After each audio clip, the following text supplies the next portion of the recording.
We're going to have more now and get more insights into this, as we also have the world's biggest car show take place this week as well. It is, of course, taking place in Detroit as ever.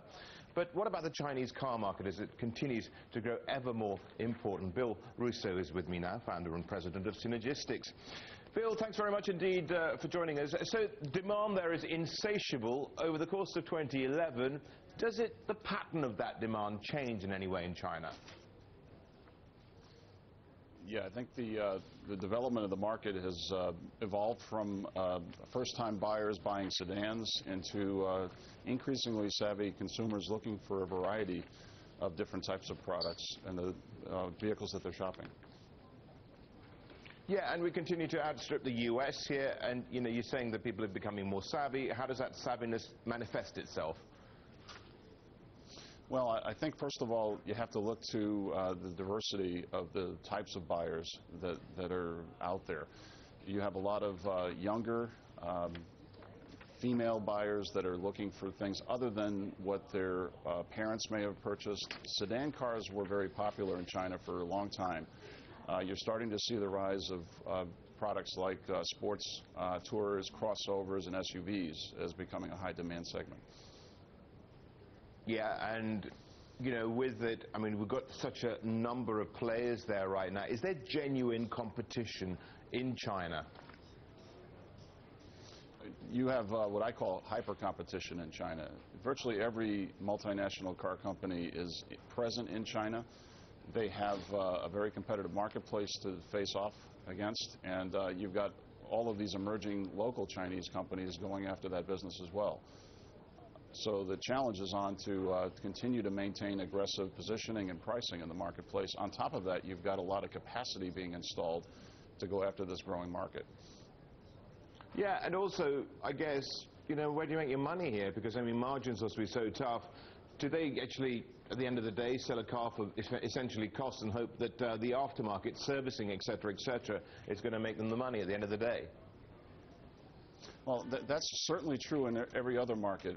If you look at where the profit contribution comes from in the auto industry, in most of the world, more than half of the profits come from the aftermarket. It's not true in China because of the focus on the first-time buyer and new car sales, but that will change as the large number of cars in the car population go up. The aftermarket parts business becomes a huge revenue and parts opportunity for the auto industry. Now, this does have certain echoes with the Japanese car industry in the 60s and 70s to some extent. Without, of course, the foreign input into Japan, we've got, of course, the foreign input into China. So at what stage do we start seeing Chinese cars on the roads of Europe and indeed the United States? Well, I think that's a different proposition. Right now, the Chinese car emerging industry, the local car companies have a lot to do to win over the Chinese consumers' loyalties. Chinese consumers have many choices, and it's a very competitive market for the Chinese brands to go after that consumer. To be able to address foreign markets would require Chinese car companies to reach a level of capability on par with the multinational brands. I think they have to prove that they can do that here in their own country before they can credibly bring that value proposition to other markets. Who's nearest to it then, I guess, is my question. And, is that your favorite car company in China, one where you see the most upside? Well, the company that has already certified its vehicles for sale in Western Europe is Great Wall. They have, I think, probably the most advanced capability in terms of being able to bring a car to the market. The big question is whether the consumer in Europe or in the mature markets is ready to accept a made-in-China car and, in fact, go out and purchase that in significant numbers. Bill, thank you so much for joining us. Pleasure as ever. Bill Russo there from Synergistics, joining us to go through the prospects of the Chinese market in 2011, as he's saying consumers there become more and more savvy.